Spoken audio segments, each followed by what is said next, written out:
हाँ प्रिय स्टूडेंट, देखिए वह आरेख चुनिए जो शिक्षित लोगों, बेरोजगार लोगों और अध्यापकों के बीच संबंध का सही निरूपित करता है। कौन सा है? मान लीजिए ये क्या हो गया, अध्यापक। तो सब लोग शिक्षित होंगे, अध्यापक हैं तो ये शिक्षित हो गया। जितने भी अध्यापक होंगे क्या होंगे, वो सभी लोग शिक्षित होंगे। और यहाँ पे एक बनेगा बेरोजगार, तो यहाँ पे बेरोजगार हो गया। इतने हैं जो शिक्षित हैं, बेरोजगार भी हैं, और ये पूरा क्या हो जाएगा, बेरोजगार हो जाएगा। तो इस प्रकार का किस में आरेख बन रहा है? ऐसा क्या है, ऑप्शन नंबर 1 में है, तो ऑप्शन नंबर 1 सही होगा। यदि कूट भाषा में दिल्ली को 73541 और CALCUTTA को 82589662 लिखा जाता है, तो उसी कूट भाषा में CALICUT को किस प्रकार लिख सकते हैं? तो इसमें देखें, मिलाएंगे, ठीक ना, कौन लेटर किससे मिल रहा है आपको। तो D का 60 हो गया, E का 3 हो गया, ऐसे ही इसको मिलाएंगे, C का 8 हो गया, तो C देखो, C का 8 हो गया तो C 8 लिख देंगे। फिर A का देखिए, A का कोड 2 है तो 2 लिख देंगे। अब देखो 2 ही से पता चल जाएगा 82 किस में लिखा हुआ है, तो ऑप्शन नंबर C में लिखा है, तो यही आपका आंसर सही होगा। तो चेक करने की ज़रूरत नहीं है, ठीक ना। अगर चेक करना चाहते हो तो टी का आप लोग चेक कर सकते हो, क्योंकि ची का 6 लिखा है तो 6 लास्ट में लिखा ही है, तो यही आपका सही आंसर हो जाएगा। अगले नंबर देखिए, कथन नौकरी के लिए अभ्यर्थियों के बीच चयन हेतु किए जाने वाले सर्वेक्षण उनमें से व्यक्तिगत गुणों का व्यापन होना चाहिए। अवधारणा बताइए, ठीक ना, अवधारणाएं हैं, कौन सा अवधारणा है इसको बताना है आप लोगों को। व्यक्ति गुणों का मापन होना चाहिए,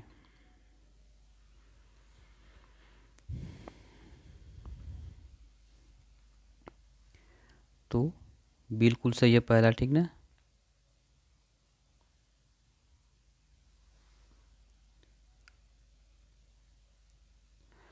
पहला। दूसरा देखिए, व्यक्ति गुणों को साक्षरता द्वारा मापा जा सकता है। व्यक्ति गुणों को मापने के लिए लिया जाता है साक्षरकार, तो ये भी सही है, दोनों सही है। आप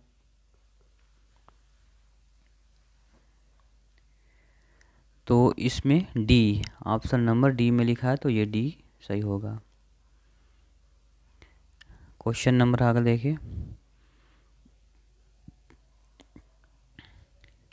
आप लोग प्रिय साथियों इसका आंसर बताइए। कथन कुछ अभिनेता गायक हैं, सभी गायक नर्तक हैं, तो ये अभिनेता हो गए। इतने क्या हैं, गायक हैं। सभी गायक क्या हैं, सभी गायक क्या हैं, नर्तक हैं, सभी गायक नर्तक हैं। अब निष्कर्ष पढ़िए और बताइए कि कौन सा ऑप्शन सही है। कुछ अभिनेता नर्तक हैं, सही है, ऑप्शन ए सही है उसका। कोई गायक अभिनेता नहीं है, तो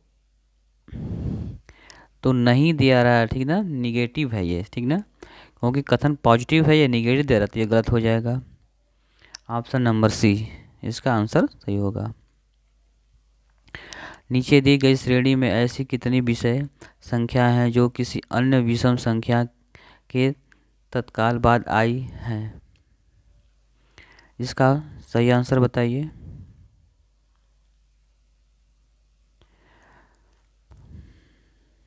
प्रिय स्टूडेंट, चैनल को सब्सक्राइब करिए,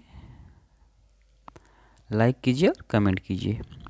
ये देखिए, सम संख्या एक क्या है, एक विषम संख्या हो गया है। यहाँ पे विषम संख्या वाला देखिए, ये विषम संख्या हो गई,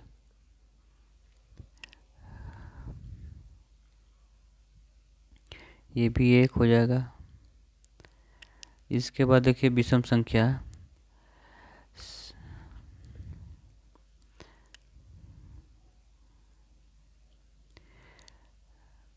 शर्त यह है कि दी गई श्रेणी में ऐसी कितनी विषम संख्याएं जो किसी अन्य विषम संख्या के तत्काल बाद आई है, तत्काल बाद आई है, ठीक ना, विषम संख्या के, वही पूछ रहा है। तो कौन सा है आंसर, नंबर 3 होगा, ठीक ना। अब देखिए, यदि राम का घर कृष्णा के घर के दक्षिण में स्थित है और गोविंद का घर कृष्णा के घर के पूर्व में स्थित है, तो राम का घर गोविंद के घर से किस दिशा में स्थित है। अब ये रीजनिंग का है, बताइए इसमें कौन सा ऑप्शन सही होगा। उत्तर पूर्व होगा कि उत्तर पश्चिम होगा कि दक्षिण पूर्व होगा कि दक्षिण पश्चिम होगा। देखिए इसमें देखिए ये मेन पॉइंट होगा, ठीक ना। और इसको देखिए दाहिने साइड में पूरब होता है आपका, उत्तर आपका ऊपर उत्तर हो जाता है जो, और इधर क्या हो जाएगा,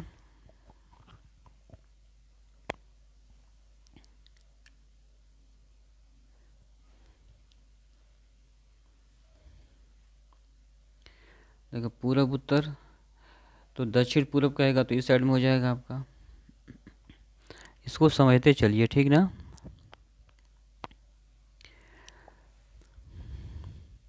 दाहिने हाथ क्या होता है, दायां हो गया आपका पूरब, बायां पश्चिम, और ऊपर हो गया उत्तर, नीचे दक्षिण। उल्टा हो गया, देखो सीधा हाथ का मतलब बायां हाथ, दायां हाथ, और उल्टा हाथ का मतलब बायां हाथ। दक्षिण में देखो ये राम का घर हो गया,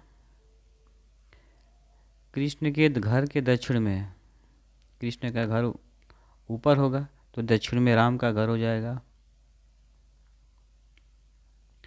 दक्षिण नीचे हो गया,